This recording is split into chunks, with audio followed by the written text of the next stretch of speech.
nous allons nous atteler aux besoins relatifs aux collections. Et là, je demande à monter sur scène Catherine Arnold, responsable de la régie d'œuvre des musées de Reims. Alors bonjour à tous, donc Catherine Arnold, je suis responsable de la régie des œuvres au musée des Beaux-Arts de Reims. Et donc je vais enchaîner sur l'intervention de Stéphanie puisqu'elle s'est arrêtée sur le mobilier. Et donc mon intervention traite en fait des besoins relatifs aux collections, du choix donc du mobilier et de la rédaction d'un cahier des clauses techniques et particulières. Avec donc l'exemple du centre de conservation des musées de Reims. Donc je vais vous faire un rapide rappel du projet. Le projet du centre de conservation en fait est né du projet de rénovation et de réhabilitation du musée des Beaux-Arts, puisque vous avez une image du musée des Beaux-Arts à l'heure actuelle, donc entièrement en travaux. On a dû vider complètement les collections, puisqu'il ne reste plus que les murs. C'est très impressionnant même pour nous.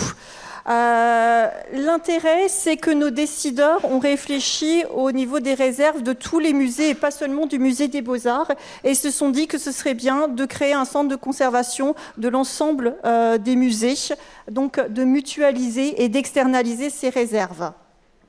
Les institutions concernées, donc le musée des Beaux-Arts, les musées historiques de la ville, donc le musée Saint-Remy qui est plus le musée d'archéologie, le musée de la Reddition et le musée du Fort de la Pompelle qui sont plus des musées militaires, les collections patrimoniales, enfin une petite partie des collections patrimoniales de la bibliothèque Carnegie et les collections historiques du planétarium qui ne sont pas encore arrivées, mais il devrait y avoir 2-3 instruments.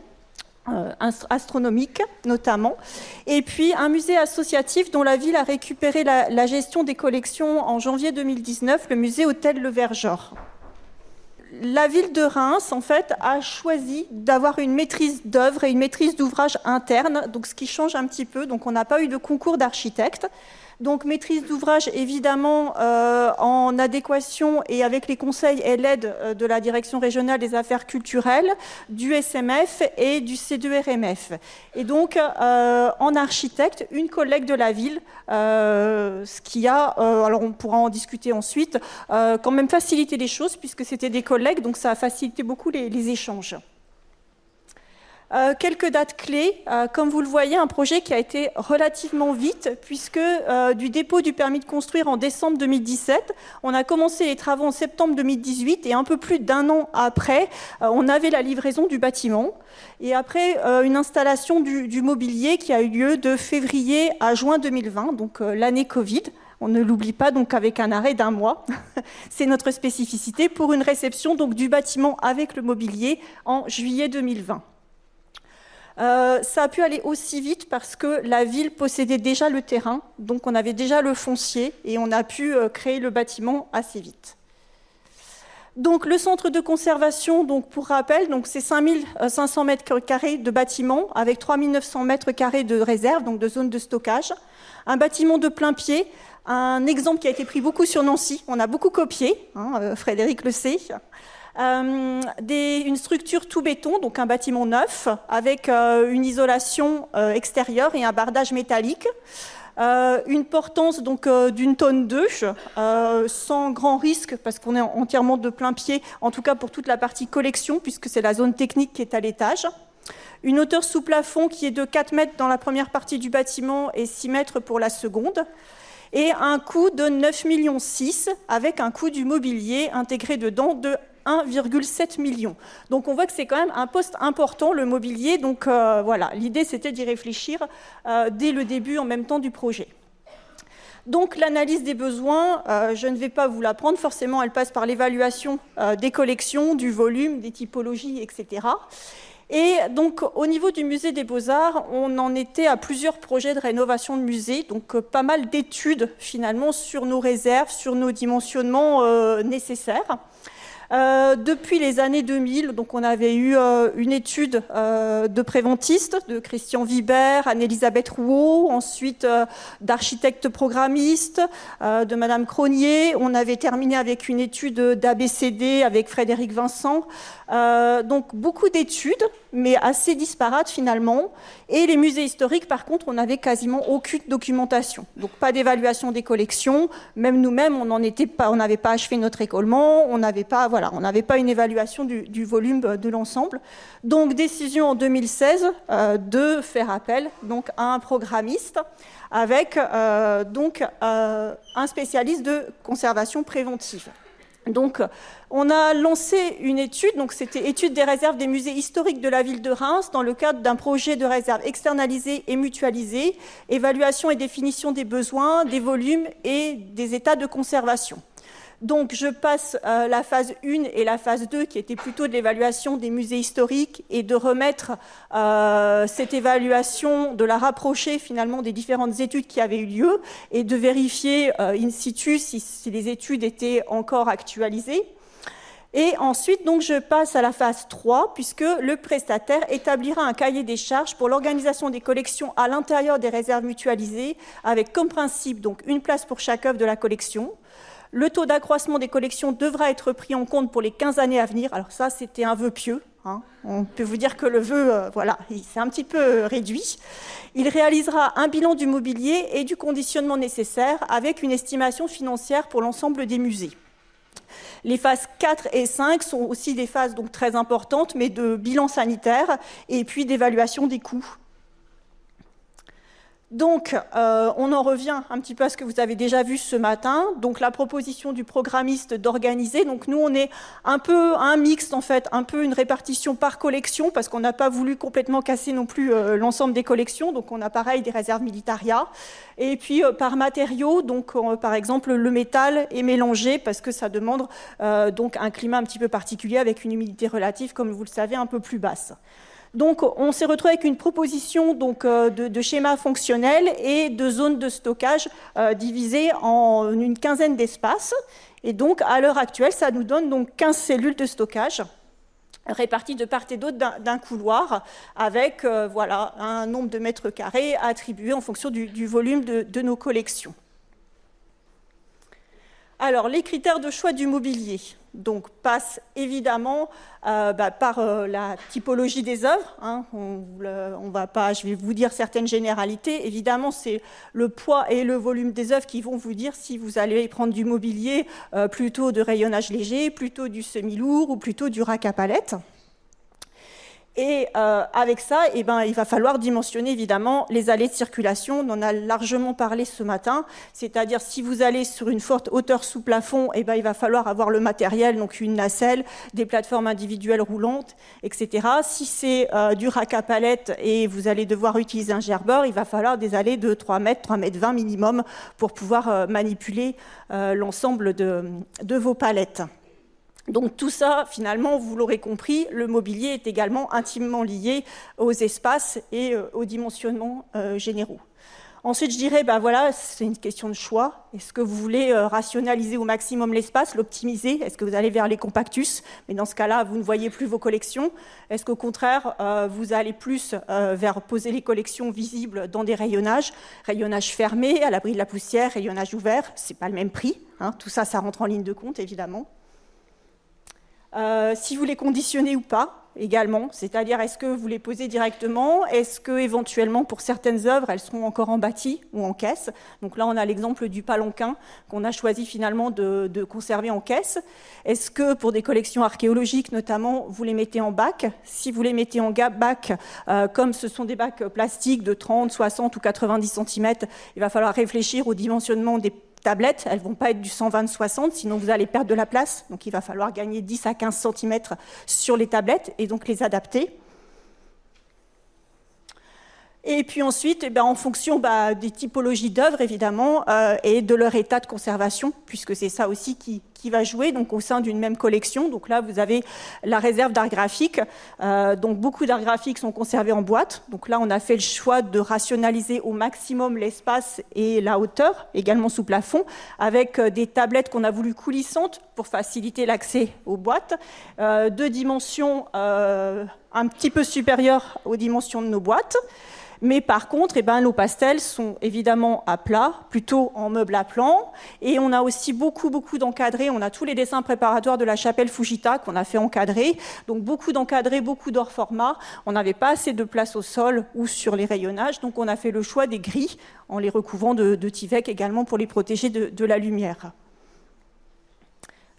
Idem donc pour les peintures, évidemment de manière traditionnelle, on est sur des grilles coulissantes pour les grands formats, mais évidemment un support bois non encadré, couvert de papier japon, on va plutôt le conserver dans un meuble à plan à plat. Le textile, pareil, donc est-ce que vos textiles peuvent supporter d'être sur cintre, d'être dans des armoires penderies sur cintre rembourré, ou est-ce qu'il faut au contraire qu'ils soient à plat Donc il n'y a pas de bon choix en fait, il y a toujours différentes solutions, et c'est en fonction de l'espace dont vous disposez qu'on va sélectionner le type de mobilier. En céramique, pareil, donc je donne l'exemple, en fait, il y a des très grands vases, donc il fallait du rack semi-lourd. Et puis, par exemple, les assiettes, où on a voulu rationaliser l'espace en mettant des petits porte-assiettes verticaux. Et par contre, les grands plats hors format seront plutôt dans des meubles à plan. Et puis, évidemment, il y a toujours des besoins spécifiques, parce qu'on a toujours des collections un peu particulières. Donc là, on a des collections de ferronnerie, notamment. Donc nous, on a choisi les cantilevers pour les positionner. J'ai vu que, je crois que c'est à Nancy aussi, vous avez fait ça, je ne l'avais pas remarqué la dernière fois. Voilà, on a mis les grilles sur cantilevers, sur les bras. On a des grands cartons de tapisserie et des grandes toiles. On avait besoin d'un espace pour pouvoir les dérouler. Ça va jusqu'à du 6 mètres sur 5 mètres.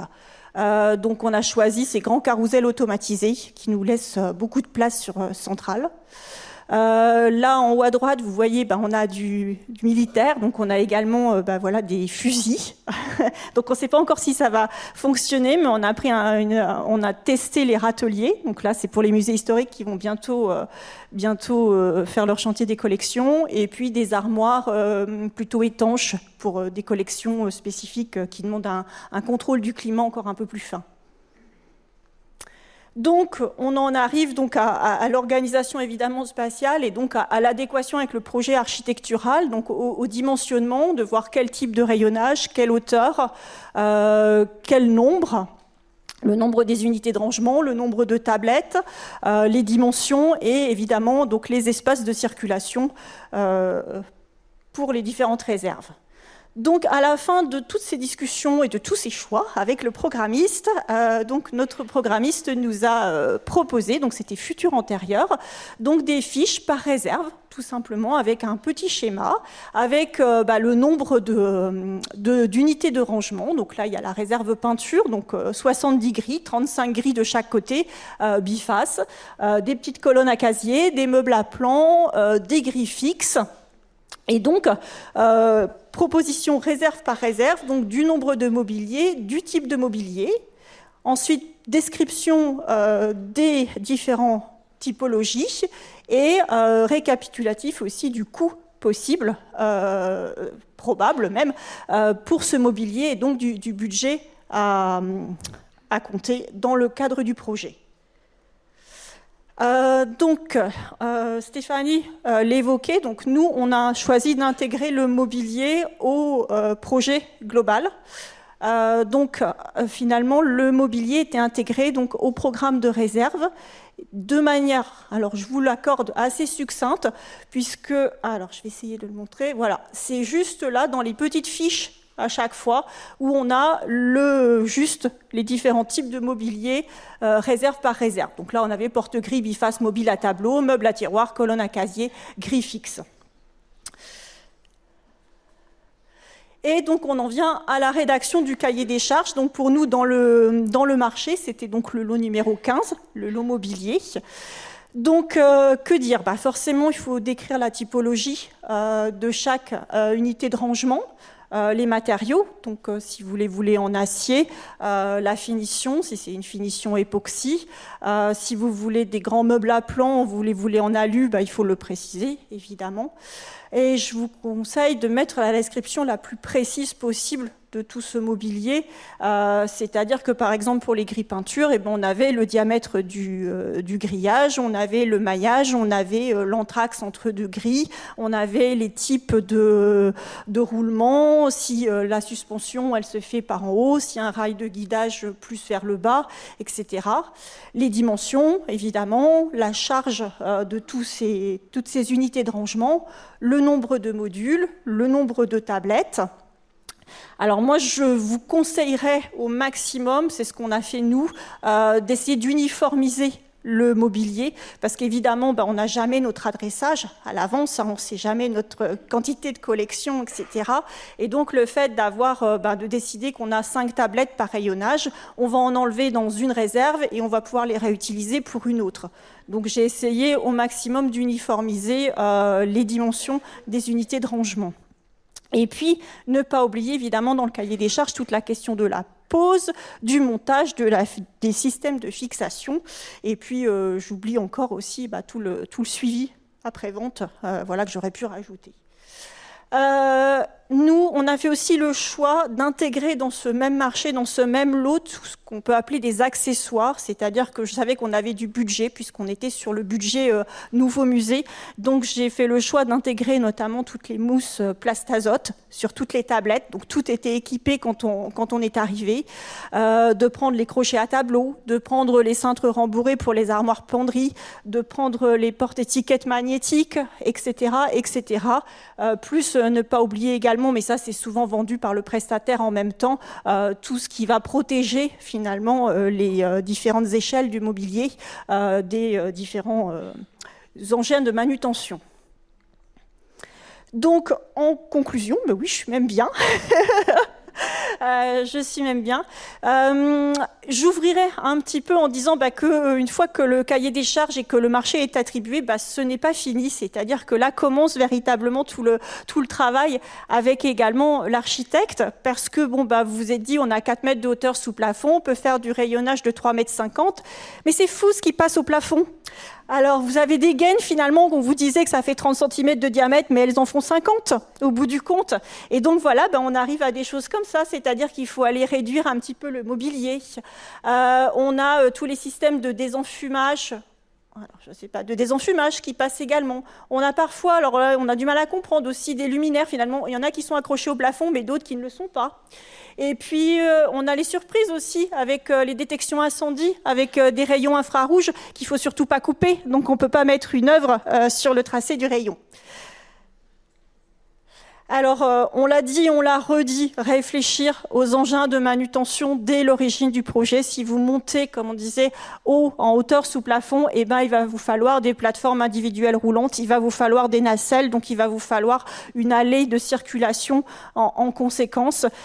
Si vous ne pouvez pas faire de demi-tour au fond de votre réserve parce que votre mobilier va jusqu'au bout, il faudra que votre nacelle elle puisse faire un aller-retour dans votre allée. Et puis, alors très important également, on parle du mobilier, on essaye de remplir partout, mais on a tous des œuvres hors format, donc laisser de l'espace libre. Moi, j'en ai pas laissé assez. Là, on voit les très grands formats qui étaient dans la cave du musée, des très grands plâtres, que finalement on a choisi de laisser en bâti parce qu'elles sont bien calées et bien installées, et puis des très grandes portes. Donc nous, on a été obligés de défaire parfois un peu de rack finalement, parce qu'on en avait mis un peu trop partout. Et puis, dernier élément, et puis je m'arrêterai là, donc pensez aussi au mobilier de travail. Alors je sais qu'on ne travaille pas dans les réserves, mais en fait, il nous faut plein de chariots, plein de tables, et puis il faut toujours pouvoir poser les choses à droite et à gauche. Donc ne pas hésiter en réfléchissant donc à l'aménagement de vos réserves, donc aux espaces libres et aux espaces de travail dans chaque cellule. Voilà, je vous remercie.